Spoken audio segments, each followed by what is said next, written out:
you or someone you love have scoliosis? Are you wondering what's next? What is life going to be like from now on?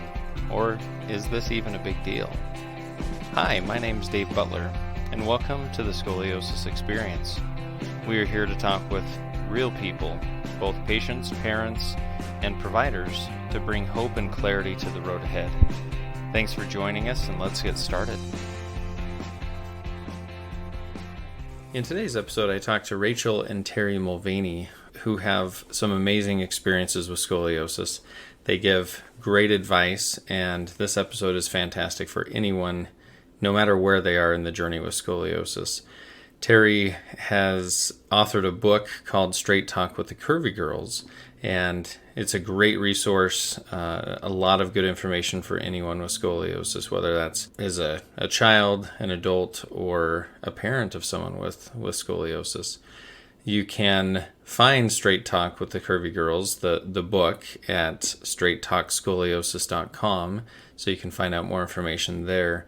We also talk about the Curvy Girls support group, which is probably the biggest support group for girls with scoliosis that's out there. The Curvy Girls can be found at curvygirlsscoliosis.com, and fantastic support group that those who have been diagnosed with scoliosis can go to and realize that they aren't alone and they can get really good support. We're actually looking at strengthening our support group here in Utah for those who have scoliosis here in the area. So the first time that I actually met Rachel and Terry was in preparation for this podcast. I contacted the Curvy Girls because I wanted to do a podcast episode with someone at the Curvy Girls, and I was pleasantly surprised that I was put in touch with Terry, and I was able to talk to Terry about her experience, and then on the podcast I was able to talk to Rachel.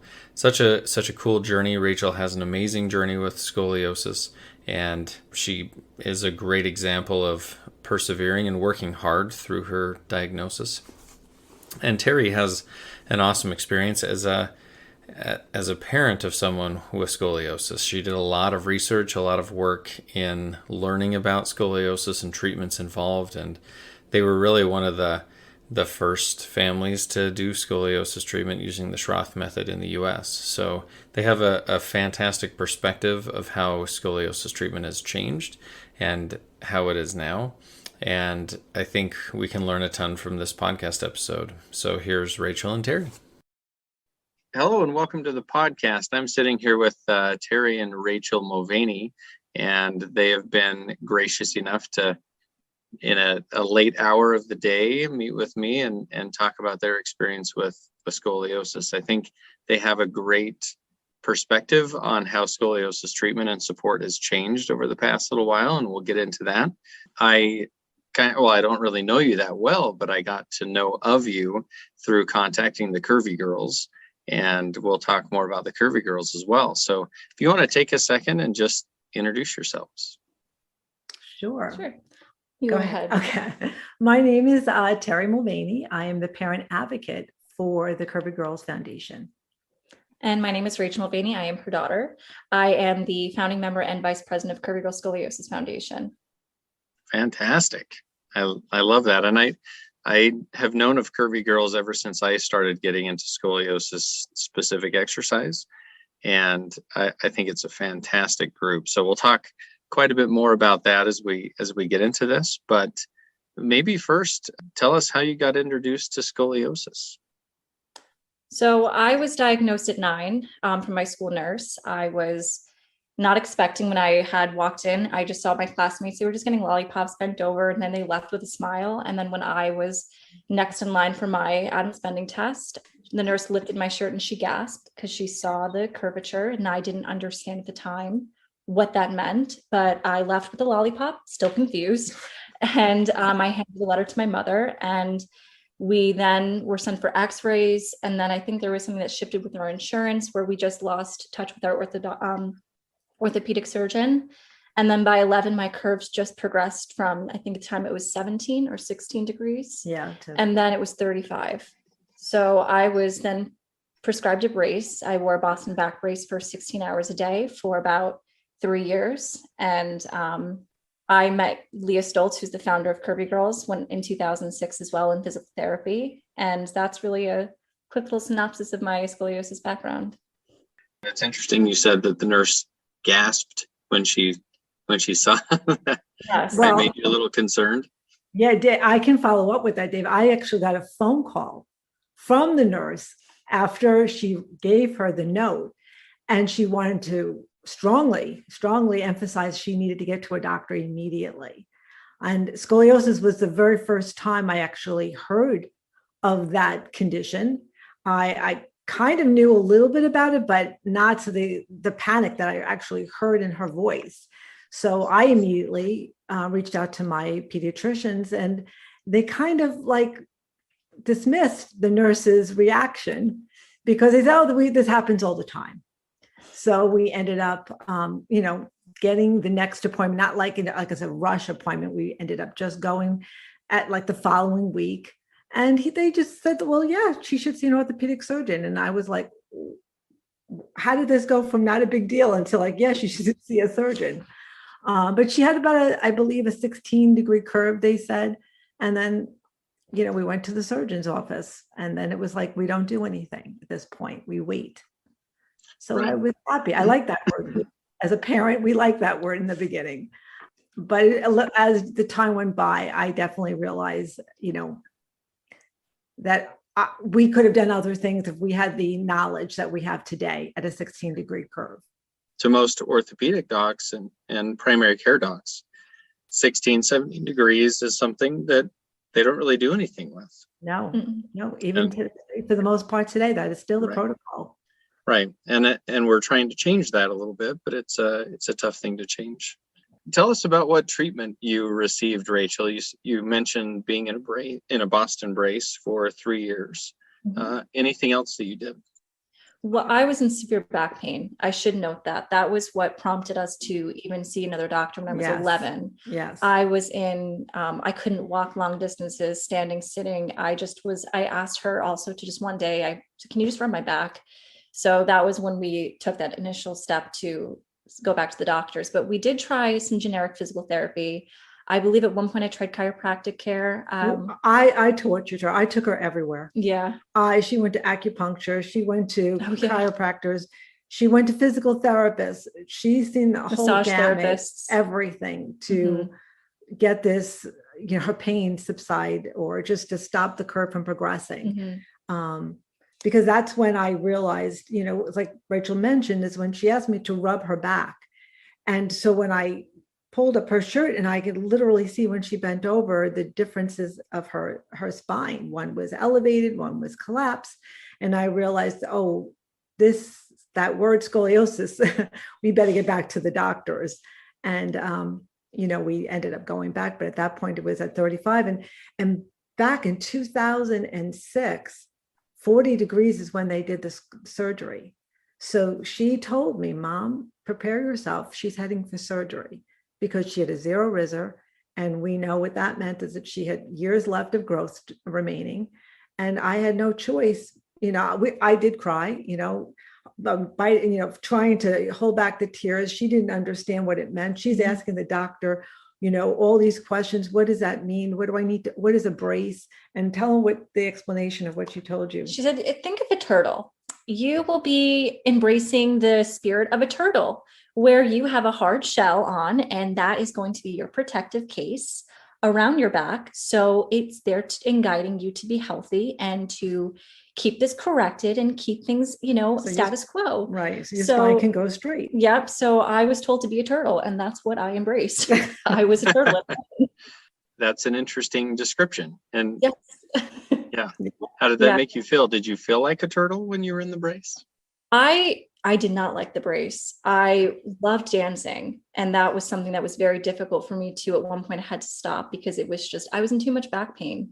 And no one understood at the time what was causing the pain, because the same answer I was received over and over again was, there's no such thing as pain with scoliosis. And then the worst part was I would have the doctors with me in the room, look at my mother and say, oh, Mom, she's got you wrapped around her finger. She just wants attention. Seriously. Yes. So it left me quite an emotional toll on me when that was the dialogue, and I'm so grateful that my mother just believed me. And she was like, if my daughter says she's in pain, she's in physical pain, because she knew if I couldn't dance, that was a big catalyst and a big issue that we had to address. So she was very resilient in wanting to find answers with me. So I was very fortunate that the back brace did work for me for the most part. My curve was stable the 3 years. But when I got out of my brace, my 30, I think it was when we was discharged, I think 33. It was like 33. Mm-hmm. And then within a year, my curve just kept progressing. I was in so much more pain than ever before, because now for the first time, I don't have my turtle shell to keep me in that corrected upright position. So my body started to naturally pull into gravity's pull. I was collapsing into my curves. My curve then progressed to 42 degrees. So now at this point, and my pain just absolutely escalated. So this actually, in this process, my mother. Right. And this is what was my catalyst, because I was trying to, through my research, we were writing a book for the first book, Straight Talk with the Curvy Girls. And my goal was to just share the girls' stories so that all parents and young girls reading the book feel like they were not alone in how they were feeling. I wanted their themselves to be validated. Mm-hmm. And that's what the goal was for them sharing their stories. As the research developed in her pain, I started to look for alternative treatments. And I happened to be Googling, and I found the Schroth Method. And I found therapist Beth Jansen, and she had just started the clinic, and all of her certifications that she was bringing into Wisconsin from, Spain. And I was just said, okay, let me go. Because what resonated me most, Dave, with her was that Beth was a physical therapist, and she had a son with scoliosis. So for her to seek out and leave the country to get help for her son, that meant and had such positive results, that was enough for me to make a phone call, because now she was living in everyday pain, and now they're talking surgery. Mm-hmm. When I spoke with Beth and I told her about everything that she was going through, she said, bring her to me, but I had to commit 2 weeks there, because if I wanted this to see if this was going to be in the book, it had to prove that this would make a difference. I didn't need to have her numbers reverse. I just wanted the pain to stop for her. Mm-hmm. That was my main goal for her. And we went there. We went there for 2 weeks straight. Back then, I don't know what the training is today, because it was a while ago. The training, we were at 2 hours in the morning, 2 hours in the afternoon, 5 days a week. But on the third day, tell them what happened. My pain began to dissipate. I was very surprised just by learning my pelvic corrections. I was assigned 5 for my 3 curves. And first of all, I was furious going for 2 weeks. I was not excited. I'm thinking, a 2-week vacation, that's fun. Then it's to Wisconsin for my scoliosis. I'm like, that's not fun. That's not fun. So I was truly in awe. I really didn't think it was going to work. But I also, like my mother, I was just desperate to find something that would be a positive impact for my scoliosis, because I was not comfortable with the idea that if I had surgery, no one could guarantee me that this would get rid of my back pain. That was, my main concern, just as it was my mother's. But I was very surprised. And I remember too, as my journey in Wisconsin had progressed, there's mirrors, as you know, they're surrounding us, so we can visually see what's going on, so we can understand where to take our deep breaths in as they're tapping on our backs. And I couldn't physically feel internally the changes that my mother and everyone was going, oh my God, that's great. Keep going. Hold that breath mm-hmm. in, slowly release.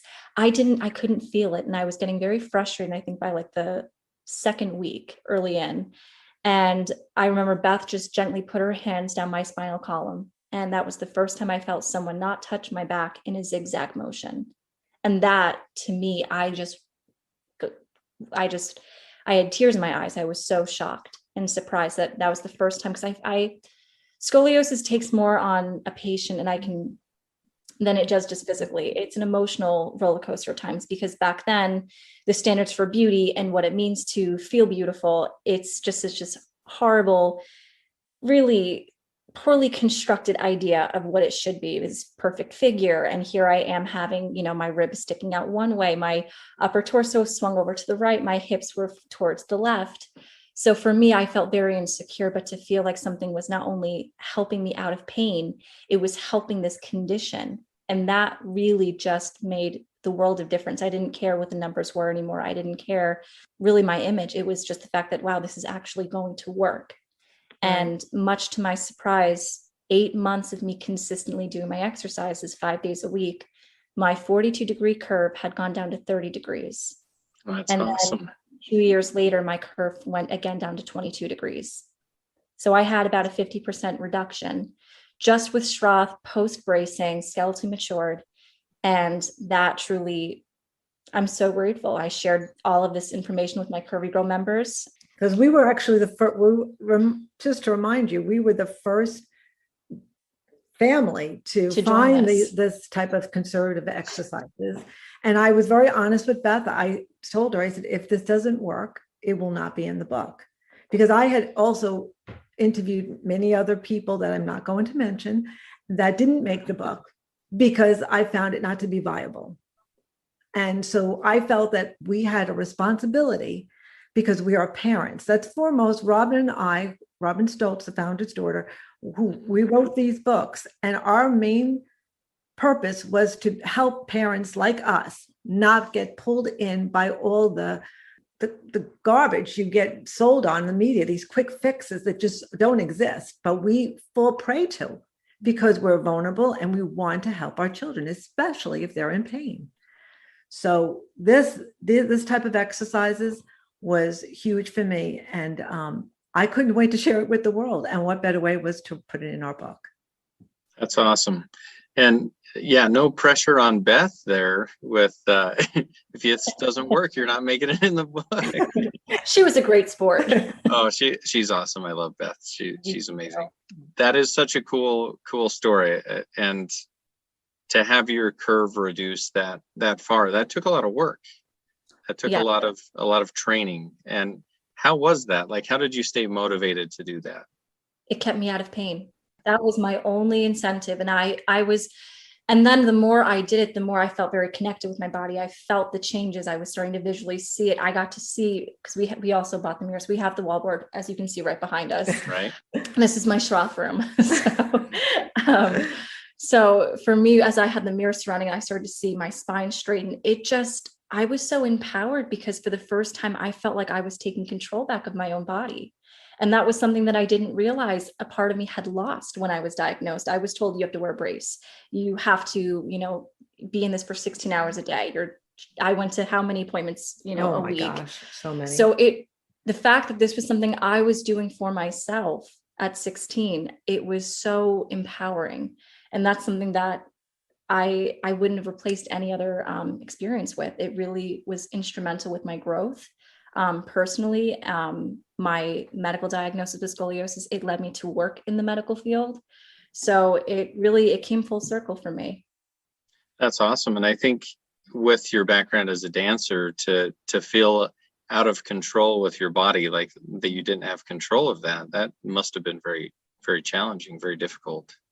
And to feel like you could take that control back sounds like very empowering for you. It was. It absolutely was. That's awesome. So do you still do your Schroth exercises? Sometimes I do, actually. I mean, I'm 27 now. I just finished my master's degree, so I really didn't have time to do a lot of things for myself. I will not say how many times I went to the gym this year, but it wasn't a lot. But I do keep my bean bags with me. I actually constantly do my Schroth breathing. I should say that. Yeah. I don't this even girl realize. Is always, she doesn't, it's just second nature. She is sitting there and I know, other people might not know, but I know this girl is breathing. She is moving her, she's putting herself in her positions just by sitting there. Everyone thinks that she's had spinal fusion surgery. She's got the best posture because she's always in her correction. So when she says, I might not be exercising, she might not be hanging on the wallboard, but she is exercising. Mm-hmm. I'm always in my pelvic corrections. Even when I stand to this day, my right foot is slightly behind my left foot. I always am aware of my shoulders. everything. So it became second nature because our bodies, it's muscle memory. And I did it so consistently that it just became second nature to me. I don't even think about it. So yes, I do still do my exercises. And that is where we want to get all of our patients to. That is exactly where the muscle memory kind of takes over and you do it automatically. But it takes a lot of work. It takes a lot of practice.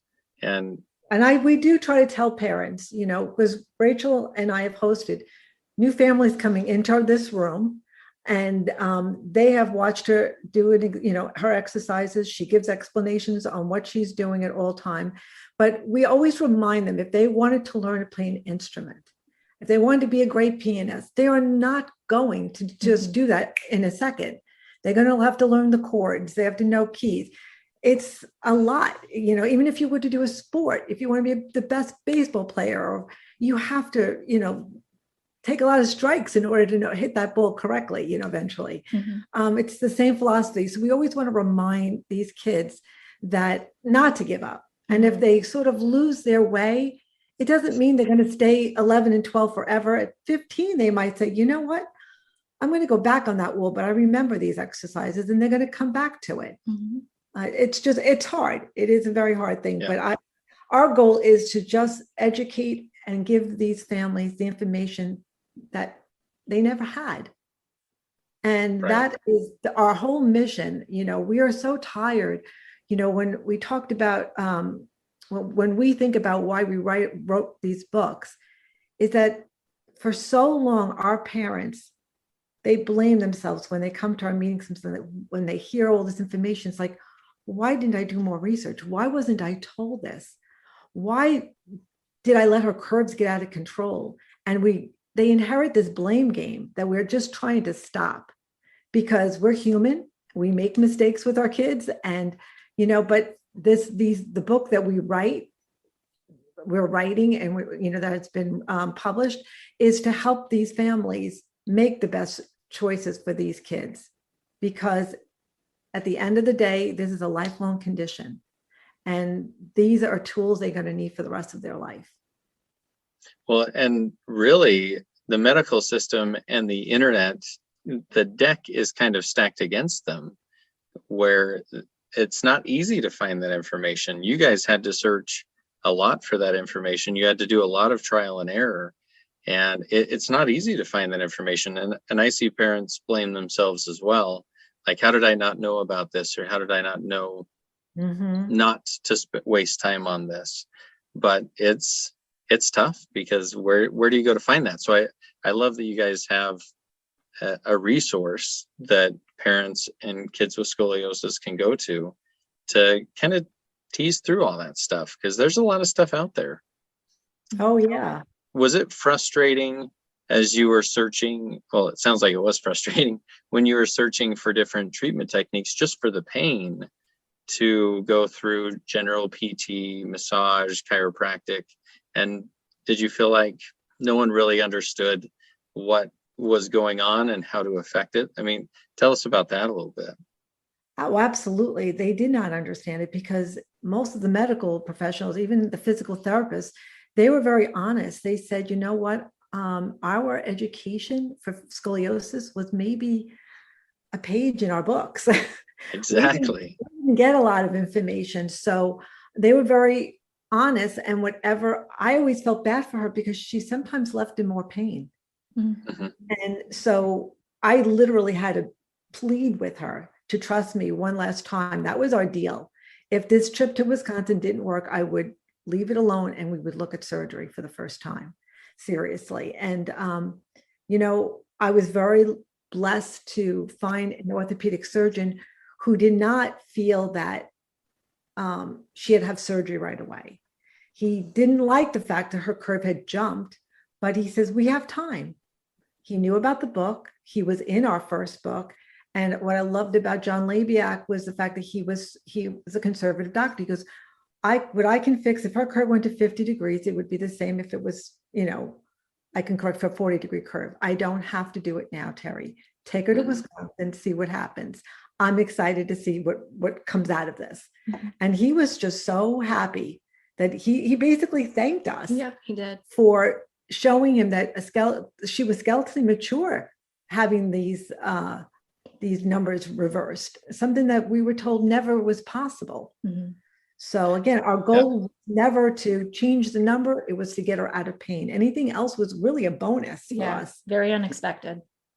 Well, and that's a big bonus to have it go down like that. That's amazing. Yes. And I still hear all the time orthopedic physicians talk about, oh, there shouldn't be pain with scoliosis. It doesn't cause pain. And we won't see a reduction in the curve. And, those things are not empowering to patients, and they're not helping the cause. And it sounds like you had a great orthopedic surgeon that you had teamed up with for that. Yeah. That's awesome. He was very open-minded to it. And I did ask him, I said, how did she change this so much? What changed in her x-ray? And he circled on her spine, like the T12. He goes, she literally shifted that with the power of her breathing. And that altered her curve. And I went, okay, now I understand. He goes, she constantly, and she would have, I would call these magic shows where she literally would let me see her back, and I don't have to touch it. You could see it just move. Yeah. She was able to literally move her spine in a straight position. And no one could believe it, that's how much she was doing it. It was very empowering for her. And I think it did a lot for you. Oh, yeah. Confidence too. Mm-hmm. Well, too bad this isn't a video podcast and we can't have a magic show today, but we'll save that for another time. You've talked a little bit about the books that you guys have written. Tell me more about it. Tell us the names, tell us what they're about, how people can access them. Okay. All right. So we have Straight Talk with the Curvy Girls, which was our first book that was released in 2013. Mm-hmm. Then we realized as time was going by and we saw a shift come, more and more people were getting on board with three-dimensional bracing, and they were talking about the SIA's approach. SIA's approach was also, I was lucky enough to meet Dr. Negrini in Spain, at one of the SOSORT conferences. And I reached out to him and he agreed to participate in our books because I knew that a lot of the therapists in the US were being certified under his treatment. So whatever was going to have access in Europe and was bringing to the US, I wanted people to know about it in these books. When we saw all the changes start to happen, I wanted to update the books. And one of the biggest things we had asked is that people asked for more variety of information from surgeons across the country. So in the second book, we invited not just 2 surgeons, we had a total of 8. And not just 2 orthotists. One was Mike Mangino from Bay Orthotics on Long Island in Comac here, and Grant Wood from Align Clinic. We invited Luke Skytleather, National Scoliosis Center in Fairfax, Virginia, and then Jim Wynn, who represents the Boston Brace Company. And I believe they're located in Massachusetts.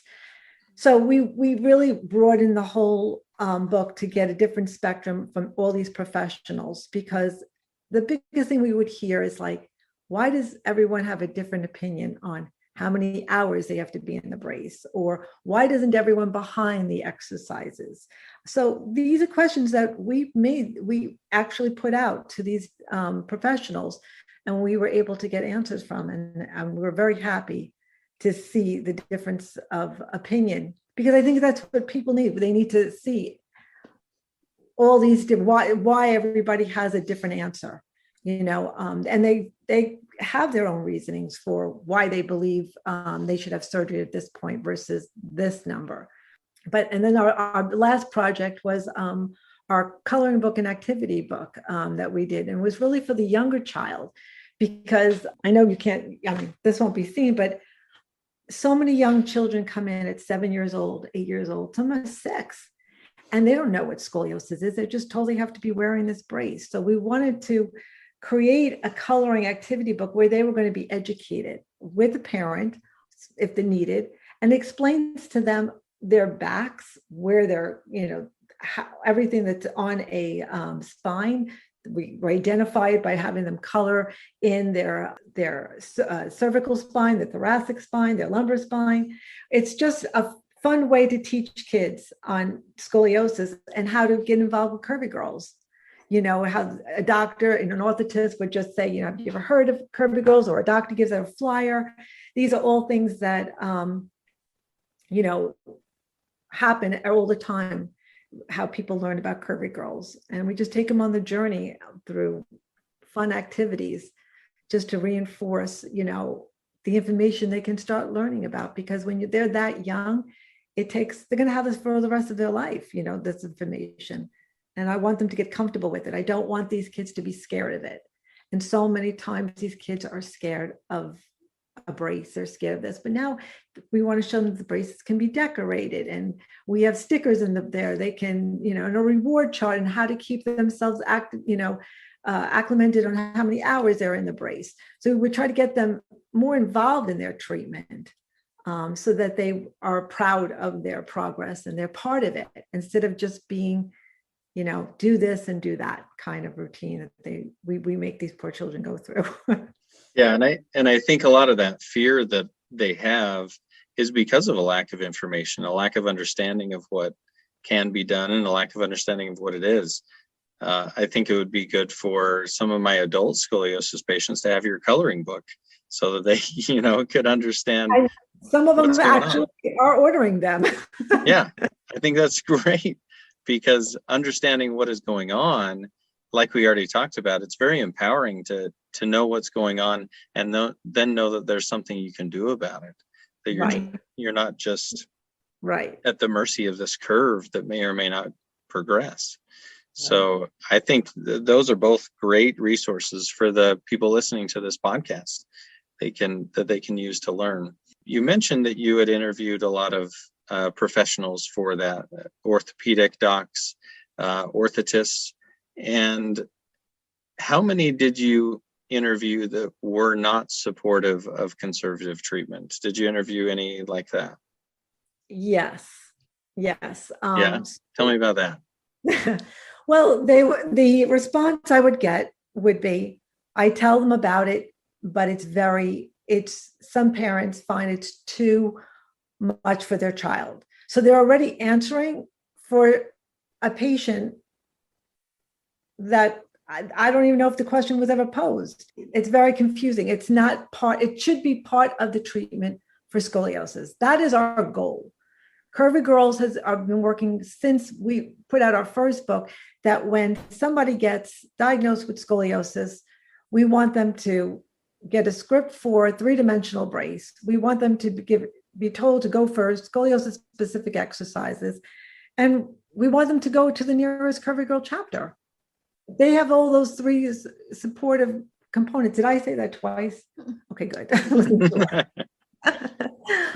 But that to me is the most important thing, is because we want to make sure they have the best choice. Because you and I, right, we all know that they could do everything right and still end up with surgery. Yeah, they can. So, but as a parent, I know I would want to exhaust all my avenues before that was the determining factor where I'd have to go with her. And that's all I want parents to have, is that option to knowing everything. What you said about some of those physicians that aren't as supportive, how they're like, well, there's this option, but, a lot of people say that it's too expensive or takes too much time. Like you said, they're making the choice for the patient rather than saying, here's an option and here's the research behind it. Because there's plenty of research behind it. It's just that these physicians are making that decision for people. And I think that's what we struggle with here, is a lot of the surgeons, they don't bring it up initially unless it's specifically asked about. And most people don't know that they should ask about it. Right. And I will be honest with you, I host the Long Island chapter's parent support group meetings. And every month we get a new family and they've never heard of scoliosis specific exercises. What? Wait, there's more than one type of brace? What? I thought my daughter brace was failing her, but you mean I could try a different type of brace? So that to us is the power of peer support. That's all we want. We want to just share this information with these families so they know they have more than one avenue to pursue. Fantastic. I totally agree with you. Rachel, can you tell us a little bit about your experience with Curvy Girls?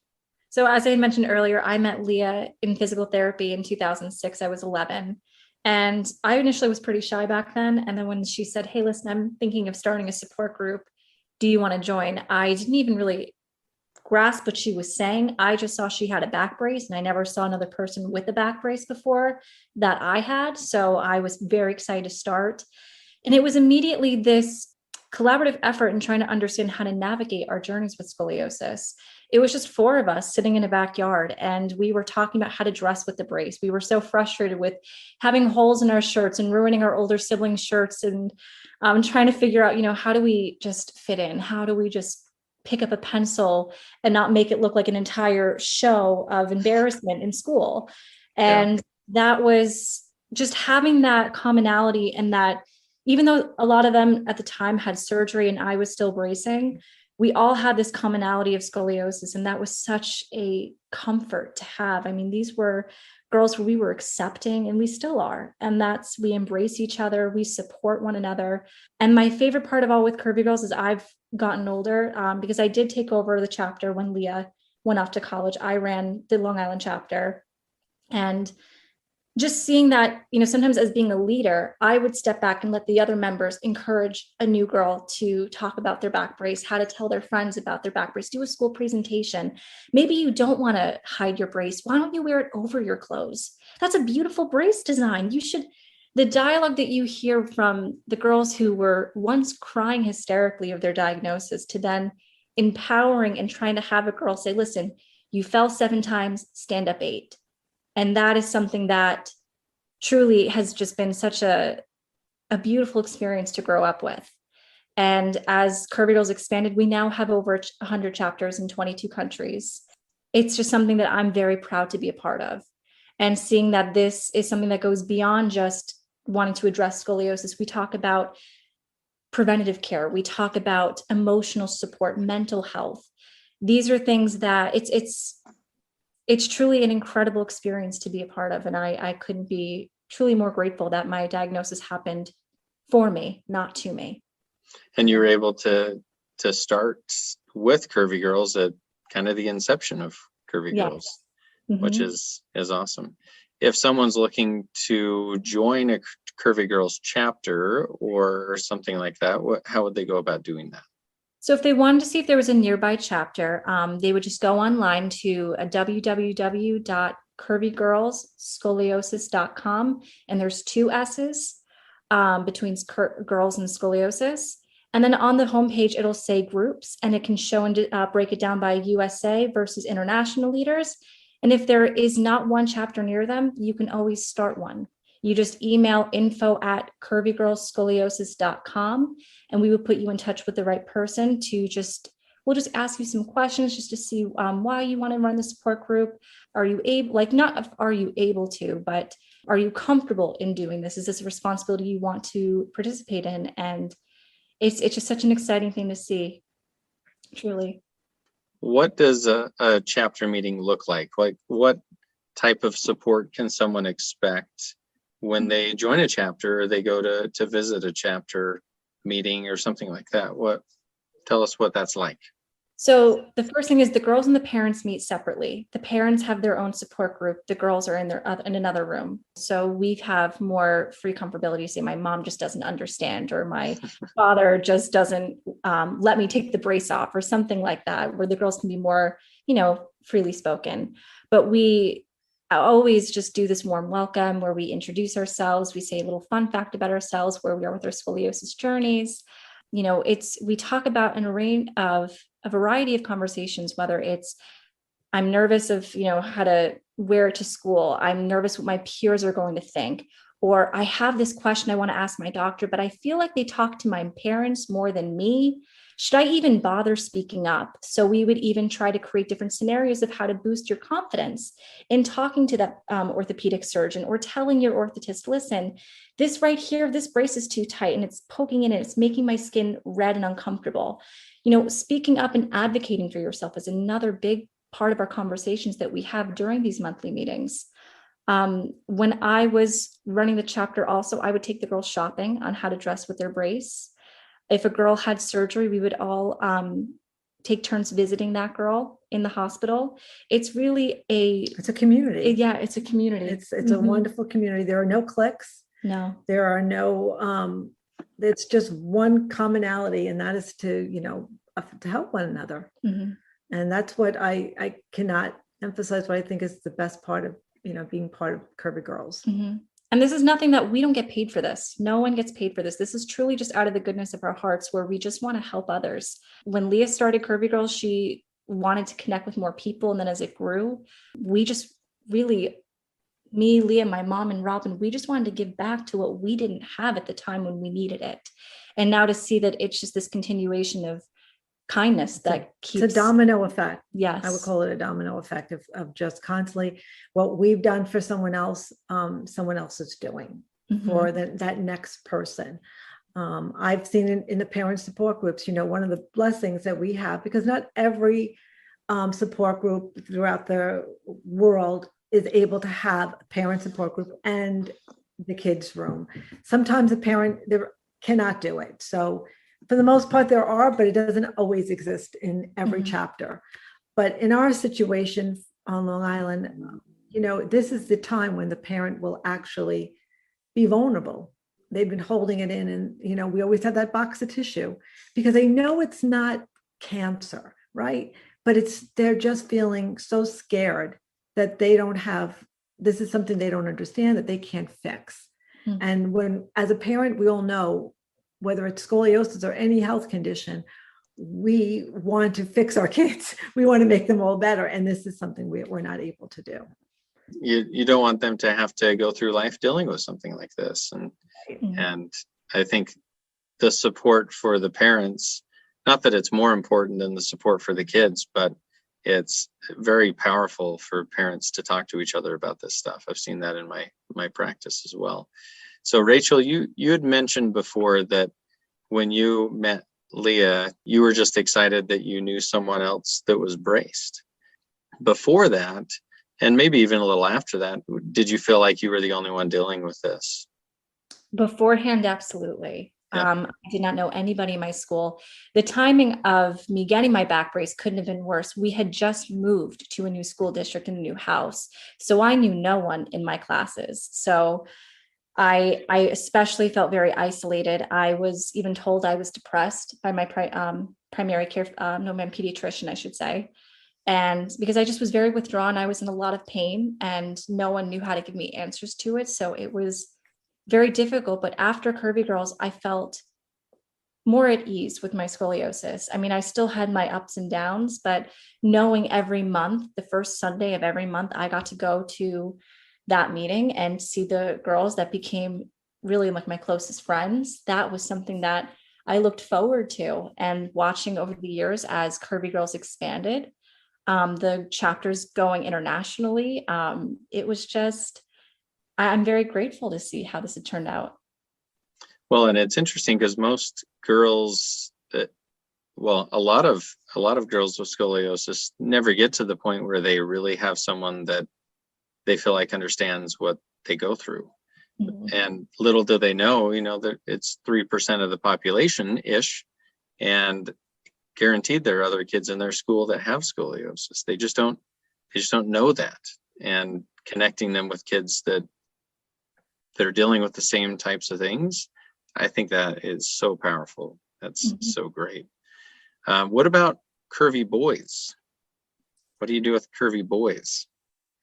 So this is funny. So before we even were Curvy Girls, it was never intended initially to just be for girls with scoliosis. But we realized very quickly on, as we tried having boys come to the meetings, they don't want to sit in a circle and talk about their feelings. So we have always wanted, I know, no shocker there. But we always encourage boys, if they wanted to start a support group, they can. Ultimately, we do have that availability Yes. online to help, for support for boys with scoliosis. Mhm. And I definitely work with a lot of the parents with boys, the moms. I work with them. They join our support groups. They can come as well. We just don't have them come to the meeting, the boys. Mhm. Right. I know for a fact that our leaders have reached out to boys one-on-one. Yes. And have spoken to them and corresponded with them. I know you've I have, corresponded, yeah. emails. And so they're never not addressed. Mhm. It's much harder for these young boys to want to say, yeah, this is bothering me. I need to talk about it. Mhm. Yeah, most of the boys that I treat, they don't, like you said, they don't want to sit around in a circle and talk about their feelings. So, Right. And then, to be honest, I mean, I think Leah has said, we talk about in the second book, she gets into more about why there are no boys in the groups. And ultimately, we knew it would change the dynamic, because girls are going to start talking about, their periods and how does it feel if they start developing, and how the brace is going to be towards their breasts. All these topics would never probably be able to be talked about if there was a young boy sitting in that room. Right. I totally agree with that. And I think the way it's set up is great and provides support for these girls. And, girls are diagnosed more than boys. And so, not that boys don't need support, but I think it is very specific to the girls. I think it's great. So maybe let's kind of an overview. Rachel, what advice would you give someone who's just barely diagnosed with scoliosis? I would always advise to join a local Curvy Girl support group. Ironically, I would have said the support group is number one. It's most important, other than my book. Our books are very helpful. Yes. One thing we didn't talk about with the books is that it does, it's been called a resource book. And because they can go into the doctor's office, Dave, and they can ask their questions, because we give them what to ask the orthotist, what to get from the doctors, because they were never thought to ask, well, what's my child's rotation? How do I prepare for surgery? What are the important parts of, what's normal on fitting a brace and not normal? So yeah, the most important thing for us is to find a support group. And I think ordering one of our books without sounding too pushy is probably the best thing. We wrote this for every family, who is newly diagnosed or who's gone through the treatment, and there's always something for them to learn about. Mm-hmm. Well, and I wouldn't feel bad at all pushing that book, because the more information and the more experience they can get with that, like you said, the better they can ask questions of their providers and the better treatment they can get. I think that is a fantastic suggestion. Thank you. Yeah. Thank you for answering that for me. So while we're talking about the book, how does someone acquire the book? Well, they can definitely go to info@straighttalkscoliosis.com, and that brings you right to the website, and they can order the books from there. Awesome. Yeah, so that's, we have internet. We also deliver internationally. That's great. I'm excited to get more books in the hands of kids and parents who can benefit from that. So maybe if I ask Terry you another question, what, kind of like what I asked Rachel, what advice would you give parents of kids who have been diagnosed with scoliosis?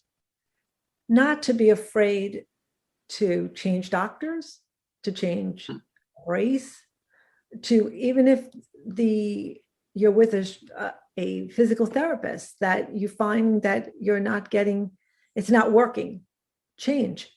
There's no harm. As I said, the Curvy Girls were very great in resource for helping parents, guiding them. I've done that as a parent advocate. I've always received emails on, I live here. Can you recommend a physical therapist? Do you know this physical therapist? I personally, if I usually put down someone that I know is reputable, that is following the criteria of how these exercises should be taught. I don't want any watered down versions of these exercises. So that's the most important thing I would want parents to be aware of. These exercises can work, but if you're going to someone who's giving you the really great deal on these exercises, make sure you're getting the quality time that these kids should be having, because they should not be watered down. That is my biggest concern, is that this is a viable exercises. And if we don't have professionals teaching this the way it's meant to be taught, we're never going to change the future of the way the treatment should be. And if we want the treatment to be in the future for scoliosis to incorporate scoliosis specific exercises, whether it's the Rigo method, the Cia's approach, or a Schroth method, we have to do it the way it's meant to be taught. And I totally agree with that. Obviously, you're preaching to the choir when you talk to me about that, but it's when you say watered down approaches, I do hear physical therapists occasionally saying, well, I know some Schroth things that I've been doing with them. Right. And yeah. I'm like, sorry, what? You've been trained in Schroth? No, I haven't been trained. They read a book. They'll read a book and they say they think they know. Right. And I think that's one of the biggest dangers, because the more watered down it gets, the less effective it gets. And then we're not seeing the results, and then it never becomes standard of care. And I think that is a huge risk in that kind of mentality and not standardizing that approach. So I'm glad you said that. That's actually fantastic. Well, it's an important point, because we see it all the time through the years when parents tell me what they learned during their child's session, and it makes me very sad, because it should not have been taught that way. Right.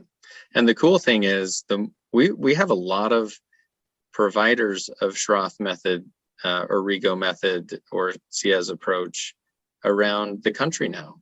And there's most people live within, somewhat short distance of someone who practices that, but having them find them is challenging sometimes, unfortunately. Yeah. But that would be my biggest advice, is to not be afraid to change. Change is fine. I've done that. It is hard. I'm not going to lie, that it is hard to, especially if you like the person. That's what we get the most, Dave. They tell us, but he's such a nice person. I don't want to hurt feelings. All right. Okay, cool. Do you guys have any books in the works? No, this is it. This is all right. It's taken a long time to produce, years really, because I've had such a large range of professionals. In the book, we also talk about, schools, on how to advocate for your schools, whether they're in elementary school, high school, college. We want parents to know all their rights in that field as well. And we talk about the importance of EOS and low radiation. Thank you. Spit that out. And again, that's something parents still have never heard of. So these are things that we cover in the book. We talk about fusionless surgeries. That's big today. And I just want to put that out there, what that means, and what the true protocols are, because there are no true guidelines. Every doctor can do a VBT based on how they feel fit to do it. And someone like at Shriners, they might have a different protocol. So we just make sure that we covered everyone, because there's going to be plenty of surgeries. And when you're ready for surgeries, there are several options. You can go fusionless, you can go, fusion, or what they have now is the Apifix is another big fusionless surgery. So we just wanted parents in this book to have all the information they could need in order to move forward with their child's scoliosis journey. Well, you definitely did your research, and that's awesome. And I appreciate that. Any last advice or thoughts before we sign off? I know in the book, we talk about, Lee and I had both separately written messages for scoliosis patients. And one of the messages that I always wanted to emphasize is that the degree value that you are diagnosed with, if you have 42-degree curves, that number does not define you. I know for myself, at one point during my Schroth experiences, I was very hyperfixated on the curve degree. I was very concerned of my curve progressing. And that was something that is often a common theme in our scoliosis support group meetings is, oh, I'm so scared of whether my curve is going to increase. Did I fail bracing? Did I do this?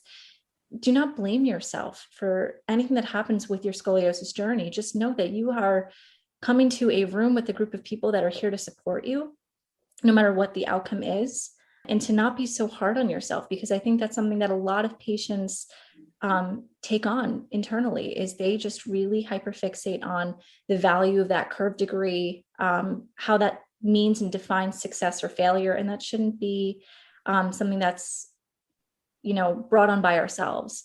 I know it's not something that a doctor ever said to me or made me feel. It's something that I internally just naturally felt. And I don't want someone else to feel that way. They shouldn't. That doesn't define them. I like that.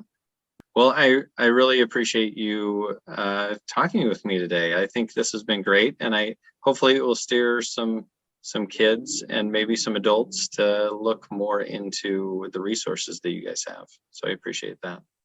Thank you. Thank you. Yeah. We hope Thanks so. for being here with me.